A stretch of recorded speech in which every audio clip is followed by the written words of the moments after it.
अस्सलाम वालेकुम class. Welcome back to our second session. तो आज हम इसी टॉपिक जो हम पढ़ रहे थे एल्गोरिदम एनालिसिस को उसको हम कंटिन्यू करेंगे। सो एल्गोरिदम को एनालिसिस करने के दो मुख्तलिफ तरीके हैं। एक है प्रायोरिटी एनालिसिस है और एक पोस्ट प्रायोरिटी एनालिसिस है। प्रायोरिटी एनालिसिस जो है वो थ्योरेटिकल बेस्ड है, जिसमें हम अस्यूम करते हैं कि तमाम चीज़ें जो हैं, जो फैक्टर्स हैं जो अफेक्ट कर सकते हैं, जिसमें प्रोसेस स्पीड है और उसकी वो कॉन्स्टेंट है और मेमोरी जो है हमारे पास लामहदूद है। जो पोस्टेरियर एनालिसिस है ये एम्पिरिकल है, इसमें एक्चुअल जो है हम किसी एल्गोरिदम को प्रोग्रामिंग लैंग्वेज में इम्प्लीमेंट करते हैं और इसका जो एनालिसिस होता है वो एक्चुअल होता है, जिसका हम फिर पूरा रिजल्ट्स निकाल के उसका एनालिसिस करते हैं। लेकिन जो हमारे जो कोर्स के रेलिवेंट इसकी जो एनालिसिस है वो हम प्रायोरिटी करेंगे, यानी कि हम थ्योरेटिकल बेस पे करेंगे। अस्यूम करेंगे कि तो जो फैक्टर्स पे इफेक्ट करते हैं, जिसके अंदर प्रोसेसर स्पीड है, मेमोरी स्पीड है और दूसरी चीजें हैं, वो हम उनको निगलेक्ट कर देंगे।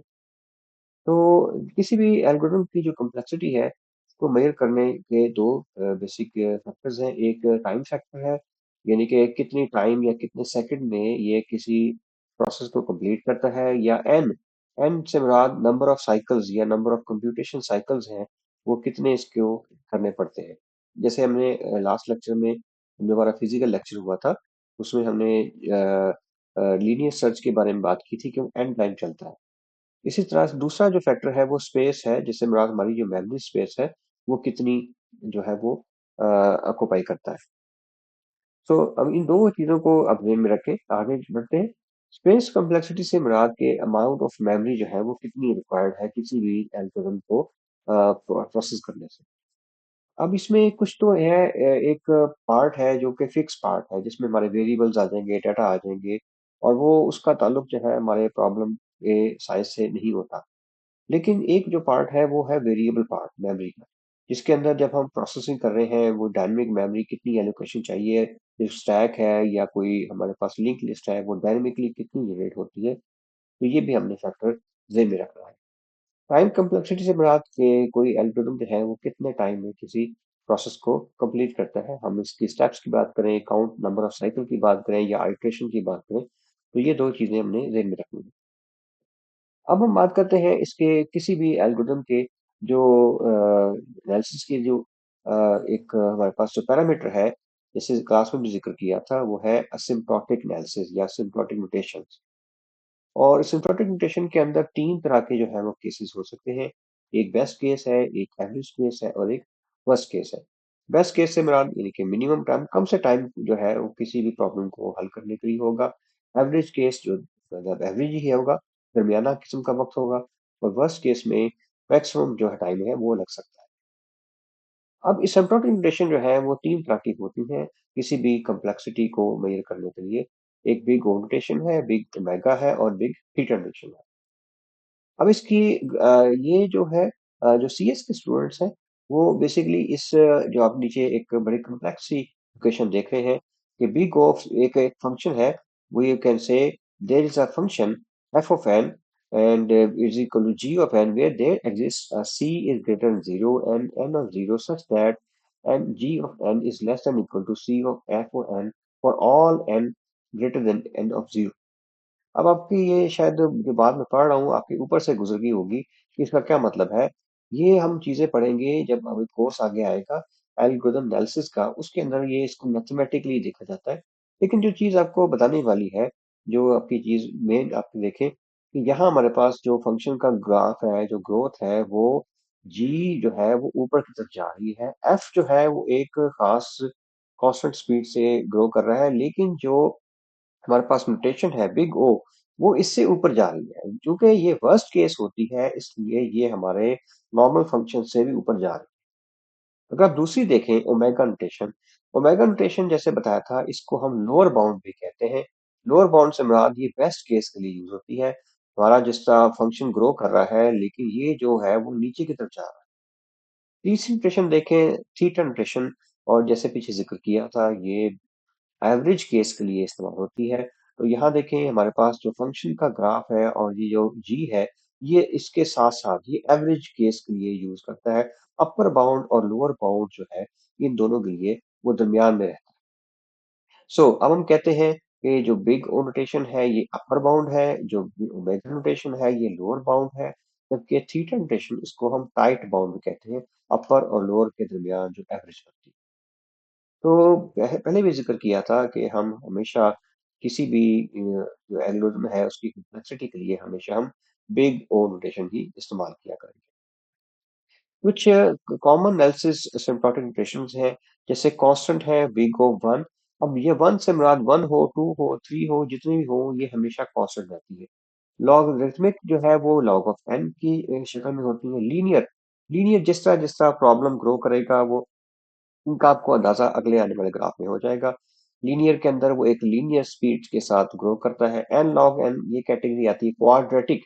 क्वाड्रेटिक में जो है वो डबल हो जाता है, एक स्क्वायर रूट की शक्ल में वो ग्रो करता है। क्यूबिक जो है एन क्यूब है। पॉलिनोमियल एन की पावर समथिंग या एन की power two and three and so on. और एक्सपोनेंशियल ये जो है वो बहुत ही फास्ट जो है वो स्पीड के साथ ग्रो करता है। अब एक मिसाल है, प्रैक्टिकल एग्जांपल आपको देखते हैं, ये रियल लाइफ एग्जांपल। इसको जरा समझें कि फर्ज किया हमारे पास एक कंप्यूटर है, उसका एक अंदर प्रोसेसर लगा हुआ है, सीपीयू लगा हुआ है। वो 1 गीगाहर्ट्ज का है। 1 गीगा से मुराद के 10 रेज टू पावर 9 इंस्ट्रक्शन पर सेकंड। 1 गीगा का मतलब यानी कि एक हमारे पास प्रोसेसर है जो कि 1 सेकंड में इतनी इंस्ट्रक्शन जो है उन पे अमल कर सकता है। तो अगर हमारे पास कोई प्रॉब्लम है, उसके अंदर एन के अंदर जो है 1000 कोई आइटम है या 1000 आइटम को प्रोसेस करना है, तो हमारे पास चूंकि प्रोसेसर बहुत बड़ा है, अब ये अगर हमारे पास एन की वैल्यू 1000 है तो इसको इस प्रोसेसर के साथ एग्जीक्यूट करने में 1 माइक्रोसेकंड लगेगा, जबकि एन लॉग एन के लिए 10 माइक्रोसेकंड लगेंगे। अगर यही प्रॉब्लम जो है एन स्क्वायर में हो तो 1 मिली सेकंड लगेगा। अगर एन क्यूब होगा तो उसको 1 सेकंड में उसको हल करना है। यहाँ बताने का मकसद ये है कि जिस तरह वो प्रॉब्लम ग्रो करता जाता है, वो हमारे जो एग्जीक्यूशन टाइम है वो भी बढ़ता जाता है। फर्ज किया हमारे पास अगर जो एन की वैल्यू 10,000 है, तो अब यहाँ देख सकते हैं कि एन के लिए 10 माइक्रोसेकंड में कर लेगा। एन लॉग एन प्रॉब्लम के लिए 130 मिली सेकंड में या माइक्रोसेकंड में। एन स्केयर के लिए 100 मिली सेकंड और एन क्यूब के लिए 17 मिनट तक वो प्रोसेस करता रहेगा। अब ये देखें कि सिर्फ 1000 से फिर 10,000 में जाने के लिए आपका जो एग्जीक्यूशन साइकिल है या टाइम है वो 1 सेकंड से बढ़ के 17 मिनट तक हो। आगे देखें, एक एन की वैल्यू 10 रेज़ टू पावर 6 होगी, तकरीबन ये 1 लाख बनते हैं। तो एन के लिए 1 मिली सेकंड के अंदर अगर हमारे पास एन है, यानी कि इस नंबर ऑफ साइकिल के लिए 1 मिली सेकंड में इसको कर लेगा। एन लॉग एन 20 मिली सेकंड में, एन स्क्वायर 17 मिनट में, जबकि एन क्यूब, अब ये अंदाजा करें कि 32 साल तक वो कंप्यूटर इसको अगर मुसलसल प्रोसेस करे, तो 32 साल हम 1 सेकंड भी इसको बंद ना करें तो ये फिर जाके इसको हल कर सकेगा। अब ये रियल लाइफ किस तरह है कि जैसे हमारे पास जो पासवर्ड होते हैं, तो उसको एक तरीके से क्रैक किया जाता है, इसको ब्रूट फोर्स कहते हैं या डिक्शनरी अटैक। जैसे हमारा पासवर्ड है ABC123, वो क्या करेगा कि तमाम पॉसिबल कॉम्बिनेशन को लगाएगा। पहले ए फिर A B C A B, वो तमाम कॉम्बिनेशन बार बार ट्राई करता रहेगा। तो जितने भी पॉसिबल कॉम्बिनेशन है वो अल्टीमेटली उसको हल कर लेगा। लेकिन सम टाइम ये हमने कभी देखा है कि जब भी हम कोई पासवर्ड लगाते हैं किसी सिस्टम पे, तो आपसे वो कहता है कि एक कॉम्प्लेक्स पासवर्ड इस्तेमाल करें जिसके अंदर एबीसी भी हो, अपर केस भी हो, लोअर केस भी हो, अल्फाबेट नंबर भी हो और कुछ स्पेशल करैक्टर भी हो। इसकी वजह यही है कि नॉर्मल जो पासवर्ड है जिसमें सिर्फ नंबर होंगे उसको चंद सेकंड में कंप्यूटर क्रैक कर सकता है। लेकिन जिस तरह पासवर्ड आपका कॉम्प्लेक्स होगा, उसको क्रैक करना सिस्टम के लिए उतना ही मुश्किल है। फिर अगर आप देखें मजीद कॉम्प्लेक्स करते जाएं, हमारे पास प्रॉब्लम को अगर मजीद कॉम्प्लेक्स करते जाएं तो एन की पावर 4 है तो उसको 17 मिनट लगेंगे। और अगर हमारे पास एन की पावर 10 प्रॉब्लम का साइज है तो उसको 3.2 into 10 raise to power 13 years लगेंगे। यानी कि ये 13 अरब साल।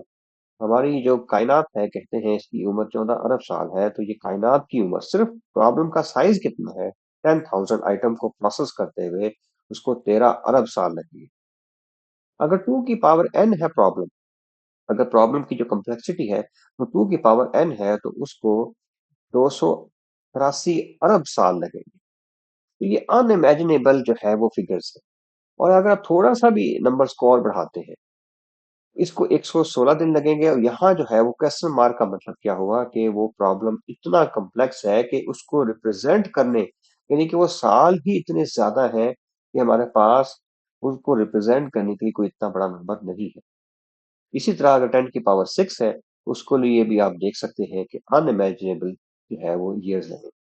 लेकिन हम कह सकते हैं कि जो हमारे पास ट्रेडिशनल कंप्यूटर है, वो इतने कॉम्प्लेक्स प्रॉब्लम को हल नहीं कर सकते। लेकिन एक जो नई ब्रीड ऑफ कंप्यूटर आ रही है, जिसको हम क्वांटम कंप्यूटिंग कहते हैं, अगर वो प्रैक्टिकल लाइफ में आ गई तो हो सकता है कि हमारे जितना भी ये सिक्योरिटी सिस्टम है, हमारा क्रेडिट कार्ड, हमारी ये जितनी भी सिक्योरिटी है, ये कॉम्प्रोमाइज हो जाएगी और इसको हमें नए सिरे से लिखना पड़ता है। इसकी वजह ये है कि वो प्रॉब्लम जिनको नॉर्मल जो हमारे ट्रेडिशनल कंप्यूटर है, उसको हल करने में कई साल या कई दहाइयाँ लग सकती हैं, अरबों साल लग सकते हैं, वो उस तरह के प्रॉब्लम को चंद सेकंड में हल कर सकते हैं। उसकी वजह ये है कि ये जो इसका जो बुनियाद है, वो क्यूबिट के ऊपर है। क्वांटम कंप्यूटिंग जो है, क्वांटम मैकेनिक्स, ये फिजिक्स की एक ऐसी शाख है, जिसके अंदर मादा जो है उसकी जो लोकेशन है एग्जैक्ट, वो हम डिफाइन नहीं कर सकते। वो दो स्टेट में वो वेव भी है, वो पार्टिकल भी है। जैसे एक हमारे पास कंप्यूटर में कोई बिट है, वो उसकी सिर्फ दो वैल्यू हो सकती है, या 0 और 1। लेकिन जो क्वांटम कंप्यूटर होते हैं, उसके अंदर जो बिट है उसका नाम एक रख दिया है क्यू बिट, क्वांटम बिट। वो क्वांटम बिट जो है वो एक ही वक्त में जीरो भी है और ये वन भी है। हालांकि ये बात कल तस्लीम नहीं करती, लेकिन इस कंप्यूटर में जो है वो ये ऐसा पॉसिबल है। तो अभी तो इस पे रिसर्च हो रही है, एक्सपेरिमेंट्स हो रहे हैं, और बहुत सारी कंपनियों ने क्लेम भी किया है कि हमने इसकी एक अमली शक्ल बना ली है। लेकिन ये वो कंप्यूटर इस तरह के नहीं होंगे अगर हम इसको बना भी लें, जैसे हमारे डेस्कटॉप कंप्यूटर होते हैं, ये इस तरह के नहीं होंगे। लेकिन ये है कि इसको लेबोरेटरीज के अंदर कॉम्प्लेक्स प्रॉब्लम जो आम कंप्यूटर के बस से बाहर हैं, उनको हल करने के लिए यूज किया जाएगा। अब हम ये ग्राफ देखें कि आप नोट करें कि जो वन है कांस्टेंट है, लॉग एन एप्स की ग्रोथ देखें, बड़ी एक नॉर्मल सी ग्रोथ है। एन की जो है ग्रोथ वो भी लीनियर है, जिस तरह प्रॉब्लम का साइज बढ़ रहा है, ग्राफ भी ऐसे चल रहा है। एन लॉग एन थोड़ा सा उससे ऊपर, एन स्केयर उससे ऊपर, उसके बाद 2 की पावर एन, तो ये देखें वो काफी इसकी ग्रोथ जो है वो बढ़ रहा है। उसके बाद एन फैक्टोरियल, ये ग्रोथ देखें कि फंक्शन की ग्रोथ किस तरह जा रही है। और आखिर में है n की पावर n, ये बहुत ज्यादा कॉम्प्लेक्स है कि जो ही n की वैल्यू थोड़ी सी बढ़ती है, उसकी ग्रोथ जो है वो बढ़ती जाएगी। अब बताने का मकसद ये है कि अगर कोई आपके पास, ये हम ग्राफ क्यों पढ़ रहे हैं, मिसाल के तौर पर हमारे पास कोई स्टूडेंट आता है, कहता है मैंने ये एक प्रॉब्लम हल किया है, इसकी जो कम्प्लेक्सिटी है वो n की पावर n है। प्रॉब्लम तो हल कर लिया है, लेकिन ये प्रॉब्लम का जो सॉल्यूशन है ये इतना एफिशिएंट नहीं है, क्योंकि प्रॉब्लम का साइज अगर थोड़ा सा बड़ा हो गया तो इसको तो बहुत ज़्यादा टाइम लगेगा। हाँ, अगर कोई कहता है कि मैंने एन स्क्वायर टाइम में किसी मसले को हल किया है या इससे थोड़ा सा बेहतर, तो वो जो है हम कह सकते हैं कि इसमें कोई इम्प्रूवमेंट आई है। तो इसलिए एल्गोरिदम को समझना और इसकी कॉम्प्लेक्सिटी को समझना बहुत जरूरी है। तो ये था बेटा आज का ये लेक्चर। मैं इस लेक्चर के आखिर में आपके लिए छोटा सा होमवर्क दे रहा हूँ। ये होमवर्क हम नेक्स्ट टाइम चेक करेंगे। ये आप देखें, छोटा सा होमवर्क है। कहता है कि order the following functions bye growth rate. ये हमारे पास मुख्तलिफ फंक्शंस दिए हुए हैं। अब आपने क्या करना है कि इनको तरतीब में लिखना है। पेज पे आपने इसको लिख के अपने पास रख लें। आपने इनको जैसे नंबर वन, सबसे जो है वो लोएस्ट, जिसकी ग्रोथ सबसे कम है, वो कौन सा है, उसके बाद उससे कम्प्लेक्स, उसके बाद उससे कम्प्लेक्स, और सबसे कम्प्लेक्स फंक्शन कौन सा है, वो आपने नोट करके लिख लेना है। तो ये था बेटा आपका लेक्चर आज का। इस होमवर्क को ऑब्जर्व करें, and see you next time.